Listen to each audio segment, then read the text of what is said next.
Hello વિદ્યાર્થી મિત્રો, કેમ છો? હું છું પ્રજ્ઞા છણકાટ. આપનું લર્નિંગ પ્રજ્ઞામાં સ્વાગત છે.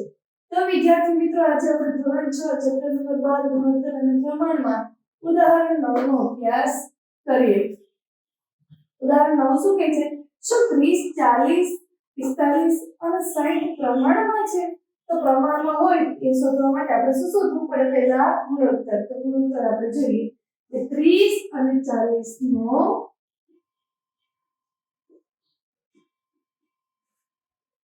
ગુણોત્તર.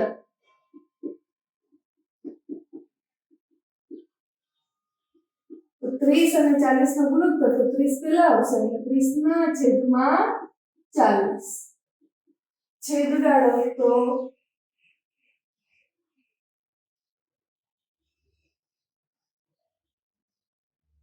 3 ગુણ્યા 10 છેદમાં 4 ગુણ્યા 10.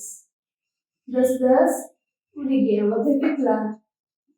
3 ના છેદમાં 4 એટલે કે 3/4. આવું લખી શકીએ. જે અંશમાં હોય તે પહેલા આવે છે, છેદમાં છે પછી. ત્યારબાદ 45 અને 60 નું ગુણોત્તર.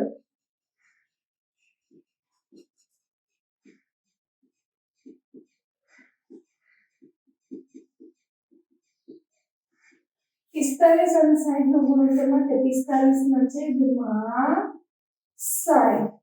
ત્યારબાદ 45 એટલે 15 તરી 45 અને 15 ચોક 60 થઈ ગયું ઇક્વલ પ્રમાણ. હવે આપણે 15 ઉડી જશે. વધે કેટલા? તો કે 3 ના છેદમાં 4. હવે કોઈ છેદ કે આપણે નથી, તો આ શું થયું? તો મને ગુણોત્તર મળ્યો 3/4. તો બંનેના ગુણોત્તર કેવા છે? સરખા છે.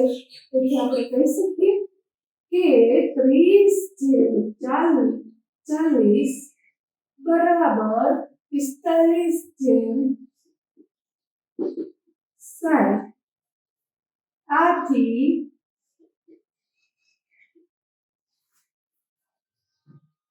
30, 40, 45 અને 60 પ્રમાણમાં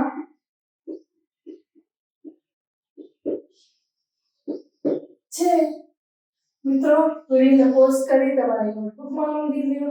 અને મિત્રો, મારો આ વિડિયો પસંદ આવે તો લાઈક, શેર અને સબસ્ક્રાઇબ કરવાનું ભૂલતા નહીં.